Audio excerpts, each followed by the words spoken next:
At 5 o'clock, a shakeup at Maryland's Department of Juvenile Services with a new secretary in charge. Yeah, the former head, Vinny Schiraldi, has faced criticism for months over his handling of juvenile crime and detentions.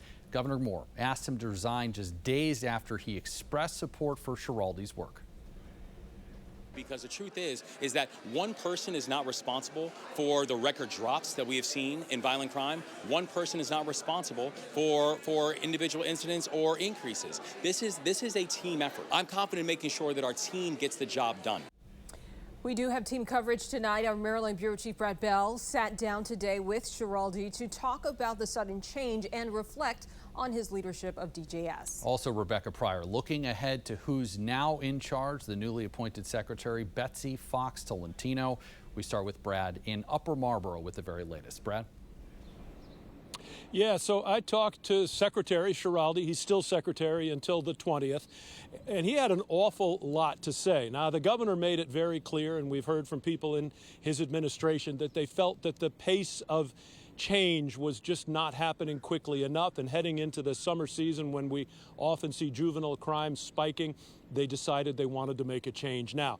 But Shiraldi is standing by his record. He believes essentially he's gotten a raw deal and he's been treated unfairly by just about everybody.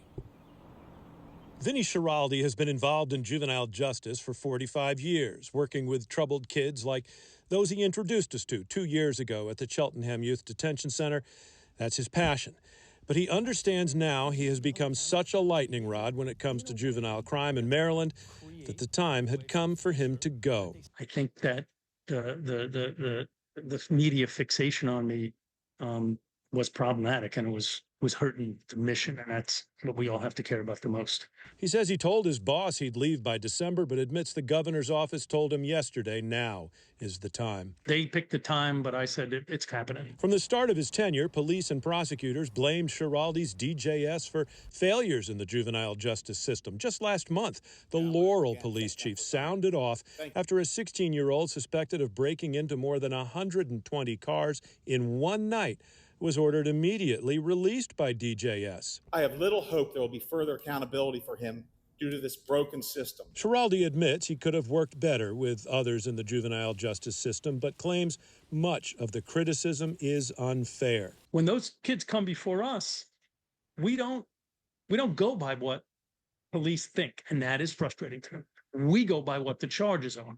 We go by what the prior records are. We go by whether there's a stable family. And he continues to insist that juvenile crime is not as serious a problem as many believe, and he blames the news media. Overall, the news media was exaggerating juvenile crime as a proportion of crime and was covering juvenile crime more, even though juvenile crime was on the decline. And the more people rely on the news media, the more incorrect they are. When you ask them about what's happening with crime, they say it's up when it's down. They say there's more of it when there's less of it.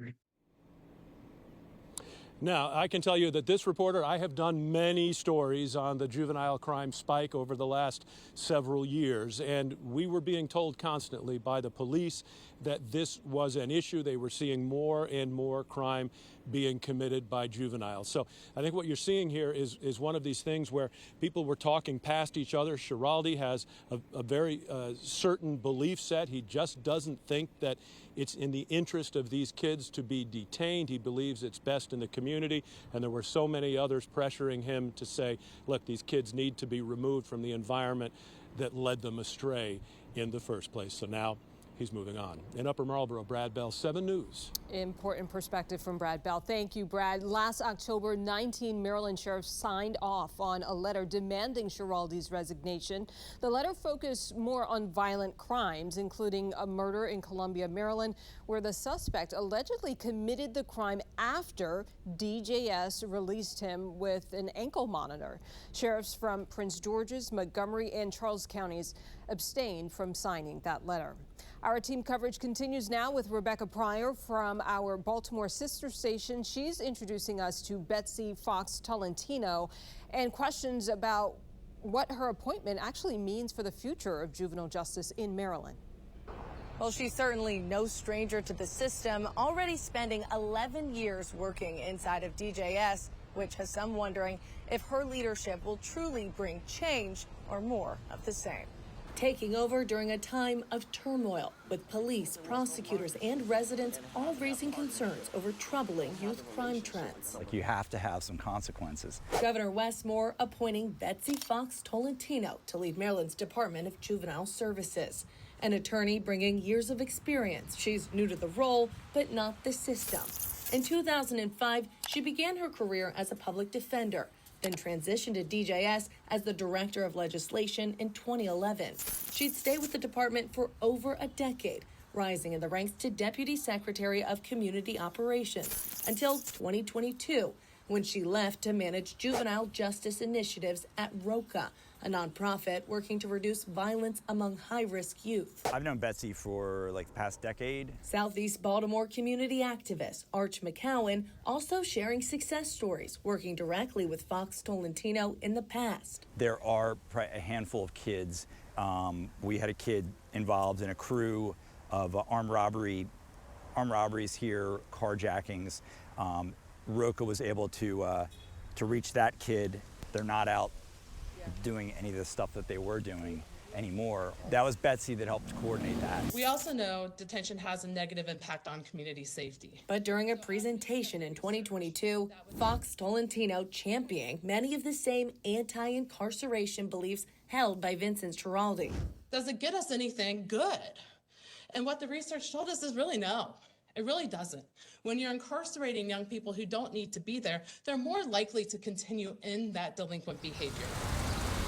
To get a better idea of what juvenile justice will look like under her leadership, Fox 45 requesting an interview with Fox Tolentino. When we didn't hear back, we sent questions, asking what her top priorities are, what if any policies she'll change, what her stance is on mandatory minimums and automatically charging youth as adults for egregious offenses, and if she thinks juvenile crime is currently out of control in Maryland. So far, no response. I think that she's different because I think that things like detention are not off the table for her. Whereas I think Schiraldi, he's written books about abolishing parole and probation. Now, as for who suggested Fox Tolentino, the governor says that he's glad that Shiraldi approves of the appointment, but adds that he played no role in selecting her. Reporting in Baltimore, Rebecca Pryor, 7 News. Rebecca, thank you. We did see juvenile justice reforms during Shiraldi's term, including changes after the high-profile Baby K case out in Prince George's County. Caden Holland, sentenced last year to 25 years in prison for a school bus attack on a 14-year-old. Before the attack, Holland completed the maximum 6-month probation period for a prior gun charge without going to any court-ordered treatment.